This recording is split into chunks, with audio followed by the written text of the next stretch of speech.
അപ്പോൾ ഇവിടെ കുറേ സ്ത്രീകൾ ഇരിക്കുന്നു. ഒരു സ്ത്രീ എന്ന് പറഞ്ഞാൽ ഉള്ളിൽ ഗർഭപാത്രമുള്ള ആളാണ്, അല്ലേ? ഉള്ളിൽ ഗർഭപാത്രമുള്ള ആളാണ്. ഒരു 13-14 വയസ്സ് മുതൽ ഒരു 50-55 വയസ്സ് വരെ ഉള്ളിൽ ഗർഭപാത്രമുണ്ട് എന്ന ഒരൊറ്റ കാരണം കൊണ്ട് ഒരു പെണ്ണ് അനുഭവിക്കുന്നത് എന്തൊക്കെയാണ് എന്ന് വെറുതെ ഒന്ന് ആലോചിച്ച് നോക്കൂ. അവൾക്ക് വേണ്ടിയാണോ? അവൾക്ക് വേണ്ടിയല്ലല്ലോ, എല്ലാവർക്കും വേണ്ടിയല്ലേ? മനുഷ്യവംശത്തിന് വേണ്ടിയിട്ടാണ്. ഉള്ളിലൊരു ഗർഭപാത്രം ഉണ്ടായതുകൊണ്ട് എന്തെല്ലാം മാനസിക പിരിമുറുക്കങ്ങളിലൂടെ കടന്നു പോകണം, ഓരോ മാസവും എന്തെല്ലാം അവസ്ഥകളിലൂടെ കടന്നു പോകണം.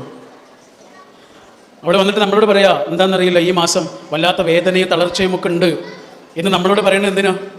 വേദനയ്ക്കുള്ള മരുന്ന് വാങ്ങിക്കൊടുക്കാനാ? അല്ലല്ലോ. അതിനായിരുന്നെങ്കിൽ മെഡിക്കൽ ഷോപ്പിൽ നിന്നിട്ടാ പറയാ. എന്തിനാ ഈ കൂടെയുള്ള ആളോട് പറയണത് എന്തിനാ? ഇന്നലെ പെരുമാറിയതുപോലെ ഇന്ന് എന്നോട് പെരുമാറരുത് കേട്ടോ, ഇന്നലെ പറഞ്ഞതുപോലത്തെ വാക്ക് ഇനി പറയരുത്, എനിക്കത് താങ്ങാൻ കഴിയില്ല എന്ന് അയാൾ പറയാതെ പറയുന്നുണ്ട്.